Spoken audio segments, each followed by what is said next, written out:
Hello, this is John from caveofprogramming.com and welcome to the Java for Complete Beginners course.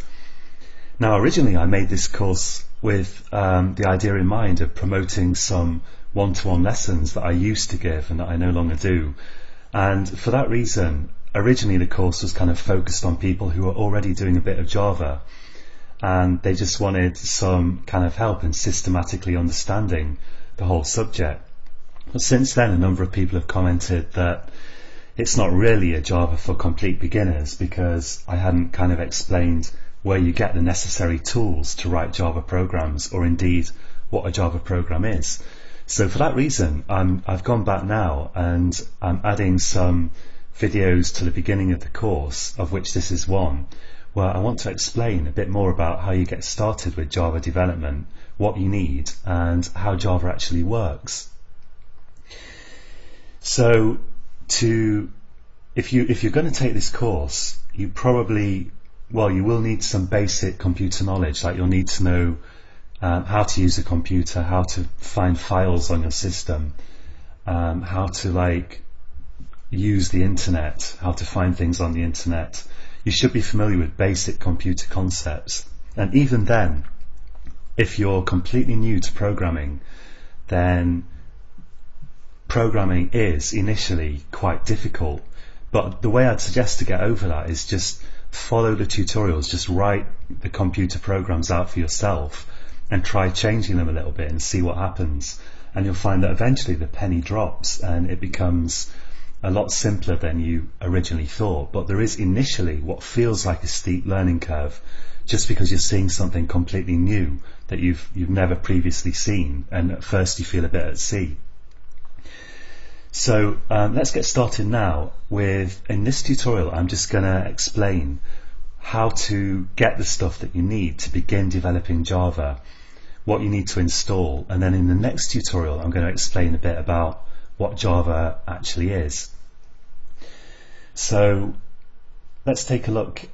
This is actually a program called Eclipse, and as I'm going to explain in the next tutorial, to create a Java program, you create basically text files and you turn them into kind of binary computer program files that your computer can run.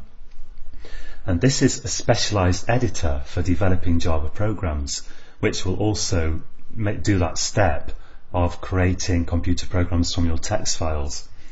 So you'll need this, and before you install this, what you need is something called the JDK and the JRE. Now if you go to Google and you search for, let's take first the JRE, search for JRE 7, which is the one that I've used in this course, and you could try searching for JRE 8 or later, which may be available by the time you're actually looking at this course, but at the moment you want JRE 7. Now I'm going to explain what this JRE actually is in the next tutorial, but for the moment let's just concentrate on actually installing it. In fact, the JRE will run your Java programs, and you've probably already got it installed, but it doesn't hurt to actually double check and install it if it's not already present. So search for JRE 7, and you want the standard edition JRE. Actually, I'm not even sure if there are multiple versions, but let's take a look. So I've searched for JRE 7 and go to the first link you see, which will be from oracle.com, and click on that. And this kind of page here, it looks sort of horribly confusing, but it's not too bad. I'm going to assume that you're using Windows, although this also applies to other operating systems, but for this series of tutorials I've developed everything using Windows. So once you've found this Java Standard Edition, that's SE Standard Edition Runtime Environment, that's JRE, Java Runtime Environment 7 or 8 if it's out, you'll get to a page that looks something like this, hopefully, and just look for the installer for your operating system. So let's see, here we've got, for example, Windows x86 online. So if you've got a PC, we call that an x86 system, and you'll see here I've got JRE 7 Windows I'm not really sure what I stands for, 586, Intel 586 I guess, .exe. So just download that and install it. It just installs like a normal program. You should have no problems, and it'll probably tell you you've already got this on your system, in which case you don't have to bother any further. And all this does is it just allows you to run Java programs. So if you're already running Java programs, then maybe you won't need to bother. And you also need to just accept the license agreement here as well.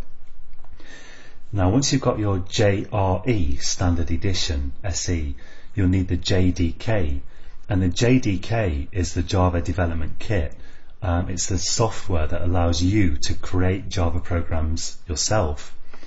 So if you search in Google for JDK 7, or again JDK 8 if it's out, and you want the version to match the JRE that you've got, so search for, let's say, JDK 7 Standard Edition SE you want, and here at the top link from oracle.com we've got the Java Standard Edition Development Kit 7 downloads, and so that's JDK stands for Java Development Kit. So if you click on that, and let's take a look at this page, and again you want the appropriate file for your operating system, so you need to say that you accept the license agreement again and just select the appropriate file. So I would use Windows x86 because I've got a PC running Windows, and I'd download this and install it. Now once you've got your JRE Standard Edition and your JDK Standard Edition, you need the Eclipse IDE. IDE stands for Integrated Development Environment. So I'm going to go back to Google here and search for Eclipse Java IDE, because there are actually various versions of this for different languages, and I want the Java one, and I'll search for that. And in fact, the top link that comes up is to eclipse.org, and then we've got a specific link to the downloads page on eclipse.org here. So you could either go to eclipse.org and look for the downloads link, or just go straight to this page here, Eclipse Downloads. And now you need to install the Eclipse IDE for Java developers. So this EE one here, that's for if you want to do kind of web related stuff, which we won't be covering in this basic course. So you could install that and it would be fine, but I would suggest if you're a complete beginner, install the Eclipse IDE for Java developers. Now this, at the moment at least, just downloads a zip file, and you just unzip the zip file and then find the icon to start it up within the unzip folder, and just double click on that to start Eclipse. So I'm going to assume, as I say, that you're okay with unzipping zip files and things like that. So just download this zip file and unzip it somewhere. I would use the Windows 32-bit. And although I have a 64-bit system, I'm not sure that there's really a whole lot of benefit in using the 64-bit Eclipse. And a 64-bit system can run a 32-bit program no problem. So install probably the Windows 32-bit or the right one for your platform, because I think at least that you can get it for different platforms, but you might have to hunt around a bit if you're using the Mac or something. In fact, I know you can. So that you can change, in fact, here your operating system, install the right one for your platform, and hey presto. Now that's all the software that you'll need to get started, and this is Eclipse running, and Eclipse depends on the JDK and the JRE, so you will need those. But once you've installed the JDK and JRE, you won't have to worry about them a whole lot, because Eclipse will handle using those for you basically. Now if you want to get started with the programming, you could skip forward to the kind of main section of this tutorial series where we'll actually start developing little programs. Or if you want to know more about what Java is and how it works, then I'm going to cover that in the next tutorial. So stay tuned. Well, join me again next time, and until next time, happy coding.